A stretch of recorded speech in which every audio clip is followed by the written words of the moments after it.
So yesterday I was invited to do a debate with an atheist, and I asked him this question. Prove to me God doesn't exist. If God exists, there wouldn't be evil in the world.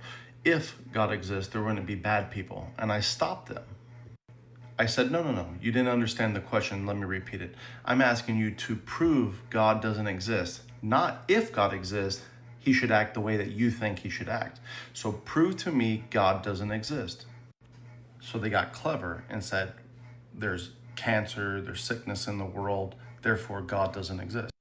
So I simply Then that person doesn't know the Bible.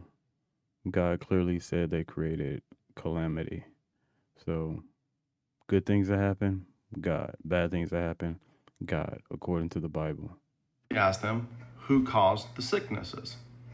In return, they Also, God did a lot of fucking plagues in the Bible.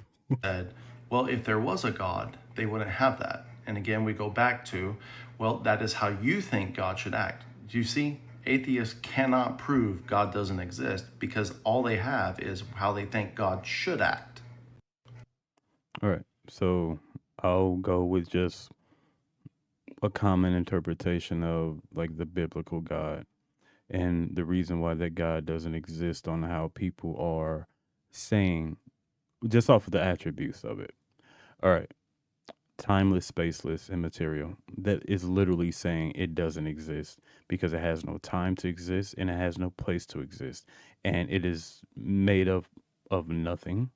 So those three attributes, your God doesn't exist. People also say it's an all powerful God.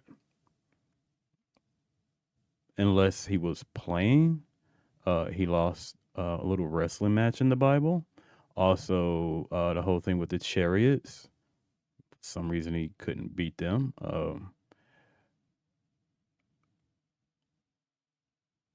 What else was there? Oh, he needed to rest. Forgot about that. All knowing. This God asked quite a few questions in the Bible. Like when Adam and Eve bit from the fruit. He came back asking, "Where are you? Uh, who told you?" Um, then he questioned the serpent, I think. In Job, he asked a bunch of questions there. Yeah. He even asked Lucifer or Satan, whoever you want to claim it to be. He asked Satan, "Where are you coming from?" So if he's an all knowing God, he had no point in asking that.